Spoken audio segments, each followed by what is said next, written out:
Bayangkan, setelah lebih dari 10 tahun berkuasa, Jokowi akhirnya turun dari kursi presiden. Namun, bukannya pensiun dengan damai, ada kelompok tertentu yang sudah siap untuk menangkapnya, mengadili, bahkan menghukumnya. Mereka bukan hanya merasa marah, tetapi juga sangat sakit hati dan penuh dendam, karena merasa dikhianati oleh seseorang yang dulunya mereka anggap akan membawa perubahan besar. Tak berhenti di situ, mereka bahkan mulai menargetkan Gibran, anak Jokowi, yang baru saja memulai karir politiknya. Namun, yang menjadi pertanyaan besar di benak banyak orang adalah mengapa Jokowi tetap diam saja menghadapi semua tekanan ini. Mengapa dia tidak membalas atau berusaha melawan? Apakah Jokowi hanya menunggu saat yang tepat untuk dihancurkan?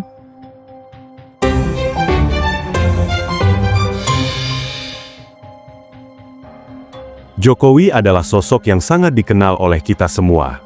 Dia pernah menjabat sebagai wali kota Solo, gubernur DKI Jakarta, dan 2 kali menjadi Presiden Republik Indonesia.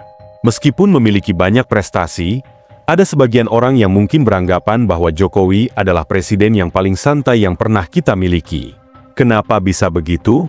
Karena meskipun banyak orang yang menuntut, mengkritik, bahkan mengancam, dengan keinginan untuk menangkap, mengadili, atau bahkan menghukum dirinya setelah masa jabatannya berakhir, Jokowi tampak tetap tenang. Tidak ada reaksi berlebihan atau dramatis dari dirinya. Padahal, jika kita melihat dari sisi lain, banyak pemimpin di dunia ini yang mungkin akan langsung bertindak cepat jika menghadapi ancaman seperti itu. Lantas, apa sebenarnya yang sedang terjadi?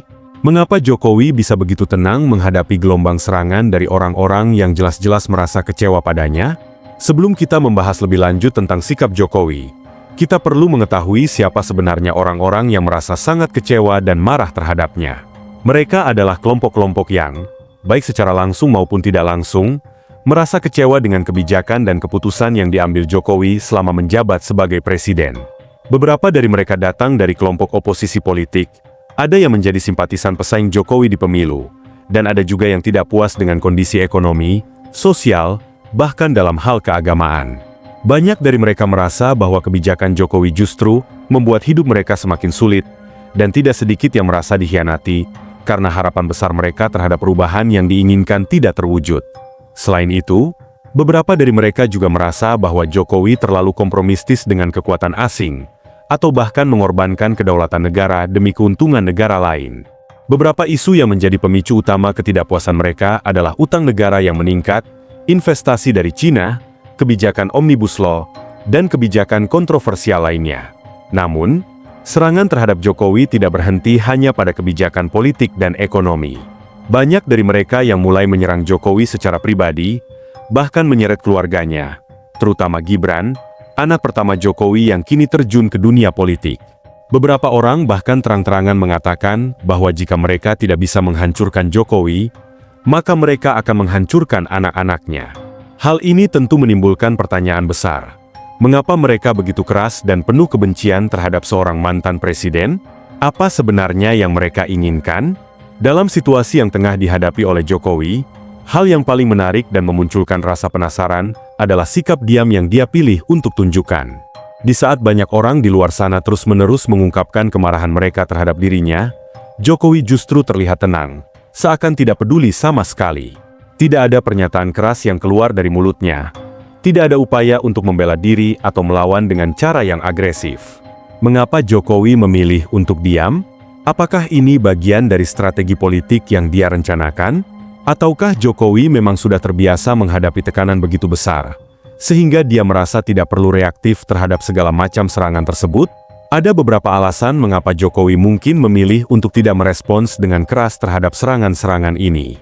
Salah satu alasan pertama yang bisa menjelaskan sikap diam Jokowi adalah bahwa dia mungkin sangat memahami bahwa melawan orang-orang yang sedang marah atau penuh kebencian itu bukanlah solusi yang baik. Jika dia membalas dengan keras, maka kebencian mereka hanya akan semakin besar dan dendam mereka pun akan semakin mendalam. Sebaliknya, dengan memilih untuk diam, Jokowi bisa menunjukkan bahwa dia tidak ingin terjebak dalam lingkaran kebencian dan kemarahan tersebut. Dia mungkin berusaha untuk tidak terprovokasi oleh mereka, dan mencoba tetap tenang meskipun banyak orang yang menyerang atau mengkritiknya. Selain itu, Sikap diam Jokowi juga bisa jadi merupakan strategi yang dia pilih untuk meredam konflik yang semakin meluas, khususnya dalam dunia politik. Terkadang, dalam situasi tertentu, diam bisa lebih kuat dan lebih efektif daripada terlibat dalam perdebatan atau keributan di hadapan publik. Dengan tetap diam, Jokowi mungkin ingin menyampaikan pesan bahwa segala ancaman atau teriakan kosong tidak akan bisa mengubah apapun. Dia mungkin merasa bahwa dengan tetap tenang dan tidak terpengaruh, dia bisa membantu menjaga stabilitas negara di tengah berbagai konflik yang mengarah kepadanya. Dalam hal ini, sikap diam Jokowi terlihat sebagai cara untuk fokus pada transisi yang lebih mulus setelah masa jabatannya berakhir, tanpa terbawa emosi atau keributan yang hanya akan menambah masalah. Namun, tidak hanya Jokowi yang menjadi sasaran serangan. Gibran, anak sulung Jokowi yang kini mulai dikenal sebagai politisi muda, juga turut menjadi sasaran kritik dan serangan. Bahkan, ada beberapa orang yang mengatakan bahwa jika Jokowi mundur, maka Gibran pun harus ikut dijatuhkan. Bagi sebagian orang, Gibran hanya dipandang sebagai anak presiden yang mendapat kesempatan mudah untuk terjun ke dunia politik berkat nama besar ayahnya. Isu nepotisme seringkali menjadi topik yang mudah dilemparkan kepada anak-anak politisi besar, terutama di negara sebesar Indonesia. Tentu saja, Gibran tidak luput dari anggapan seperti ini. Meskipun masih muda, langkah-langkah politik Gibran kini mulai menjadi sorotan banyak pihak. Ada yang melihatnya sebagai sosok yang cerdas dan berpotensi, namun tidak sedikit pula yang menganggapnya hanya sebagai orang yang memanfaatkan nama besar ayahnya untuk meraih karir politik. Sikap Gibran yang juga memilih untuk tidak terlalu banyak bereaksi terhadap serangan-serangan ini bisa jadi karena dia dididik dengan cara yang sama seperti ayahnya. Diam, mungkin, adalah cara yang diajarkan oleh Jokowi untuk menghadapi segala badai yang datang. Namun, yang cukup membingungkan adalah mengapa ancaman terhadap Gibran terasa begitu serius? Mengingat usianya yang masih muda dan statusnya yang baru memulai karir politik, seharusnya dia masih dalam proses belajar dan berkembang.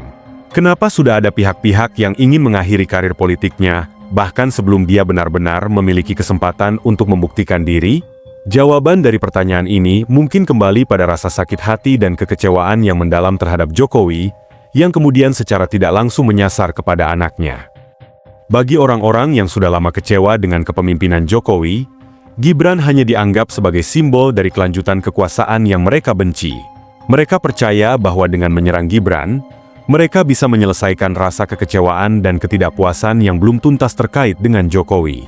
Mereka melihat Gibran sebagai wakil dari kekuatan yang sudah lama mereka tolak, dan dengan menghadapinya, mereka berharap bisa menghentikan apa yang mereka anggap sebagai masalah yang ditinggalkan oleh ayahnya. Selain itu, hal yang juga perlu dicermati adalah mengapa begitu banyak orang yang mudah terprovokasi untuk menyerang pemimpin seperti Jokowi dan keluarganya. Jawabannya mungkin terletak pada dua hal utama: media sosial dan polarisasi politik yang semakin tajam. Media sosial kini bisa dikatakan seperti pedang bermata dua. Di satu sisi, media sosial memudahkan kita untuk mendapatkan informasi dengan cepat dan luas. Namun di sisi lain, media sosial juga menjadi sarana bagi banyak orang yang merasa kecewa dan marah untuk menyebarkan kebencian. Tidak sedikit dari mereka yang terpapar informasi yang tidak jelas kebenarannya, seperti informasi setengah benar atau bahkan hoaks, yang akhirnya membuat mereka terprovokasi dan ikut menyebarkan ujaran kebencian. Polarisasi politik yang terjadi dalam beberapa tahun terakhir juga memperburuk situasi ini. Ketegangan antar kelompok politik semakin tajam, sehingga setiap perbedaan pendapat bisa dianggap sebagai serangan pribadi. Bagi kelompok yang merasa sakit hati, Jokowi dan Gibran menjadi sasaran yang sempurna untuk diserang. Mereka merasa bahwa dengan menyerang Jokowi dan anaknya, mereka sedang berjuang untuk mengembalikan keadilan yang menurut mereka telah hilang. Lalu, pertanyaan besar yang muncul adalah, apa yang akan terjadi setelah Jokowi turun dari jabatannya sebagai presiden? Apakah kelompok-kelompok yang merasa kecewa ini benar-benar akan bergerak untuk menangkap, mengadili, bahkan menghukum Jokowi? Ataukah ini hanya ancaman kosong yang tidak akan pernah terwujud?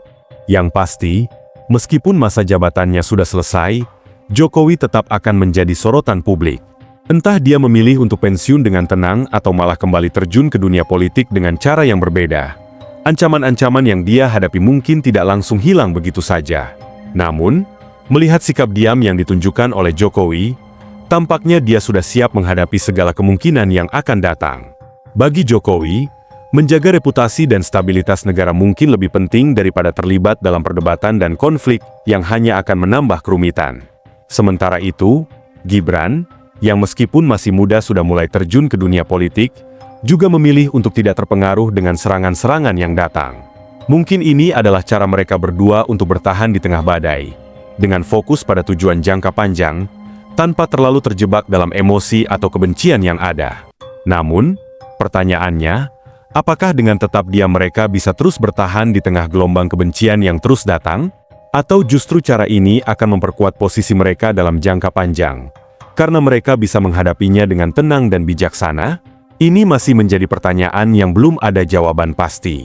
Sebagai masyarakat, kita juga perlu lebih bijaksana dalam menyikapi isu-isu politik yang sedang berkembang. Jangan sampai kita terjebak dalam provokasi yang hanya memperburuk keadaan. Memang, politik seringkali panas dan penuh dengan ketegangan, tetapi emosi yang berlebihan tanpa dasar yang jelas hanya akan membuat kita kehilangan arah dan memahami situasi secara lebih objektif. Jadi, bagaimana menurut kalian? Apakah sikap diam Jokowi dan Gibran sudah tepat dalam menghadapi segala serangan ini? Ataukah mereka seharusnya mulai bersikap lebih tegas dan aktif dalam membela diri? Jangan ragu untuk berbagi pendapat kalian di kolom komentar. Jangan lupa juga untuk like dan subscribe, agar kalian tidak ketinggalan pembahasan seru lainnya yang bisa membuka wawasan kita semua.